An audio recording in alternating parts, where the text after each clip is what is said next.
Hi dear friends, நீங்கள் குருவி மாதிரி யோசிச்சாவே நல்ல ஒரு ப்ராடக்டை உங்களால் வாங்க முடியும். எப்படின்னு கேட்குறீங்களா? குருவி பார்த்தீங்கன்னா 3 கிளை இருக்கிற ஒரு விஷயத்தில் தான் வந்து கூடு கட்டும். ஓகேவா? ரெண்டு பக்கமாக இருக்குன்னு வச்சுக்கோங்களேன், கன்ஃபார்மாக தெரியும் ஒரு பக்கம் விழுந்துறதுக்கான வாய்ப்பு இருக்குது. 2 பக்கத்தில் விழுறதுக்கான வாய்ப்புகள் இருக்குன்னு தெரிஞ்சு தான் இந்த மாதிரியான சாய்ஸஸில் அது போகும்.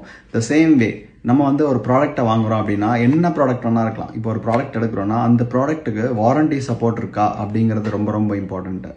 செகண்டரி வந்து அந்த ஃபோனுக்கு உங்களுக்கு அஃபெக்ட் பண்ணாமல் இருக்கிற மாதிரி இருக்கணுமா. அந்த ப்ராடக்ட் வந்துட்டு 100% நம்ம ஃபோனுக்கு வந்து கட்டாயம் செட் ஆகணும். ஏன்னா ஃபால்ட் ஆகிடுச்சுன்னா இல்லை அதனால் உங்கள் ஃபோனுக்கு எதனா ப்ராப்ளம் வரும்னா அதை நீங்கள் வாங்கக்கூடாது. அடுத்து வந்து உங்களுடைய பட்ஜெட்டில் இருக்குதான்னு பார்க்கணும். அந்த 3 சாய்ஸஸையும் நீங்கள் யோசிக்க போகும்போது 100% உங்களால் பெஸ்ட் ப்ராடக்ட் வாங்க முடியும்.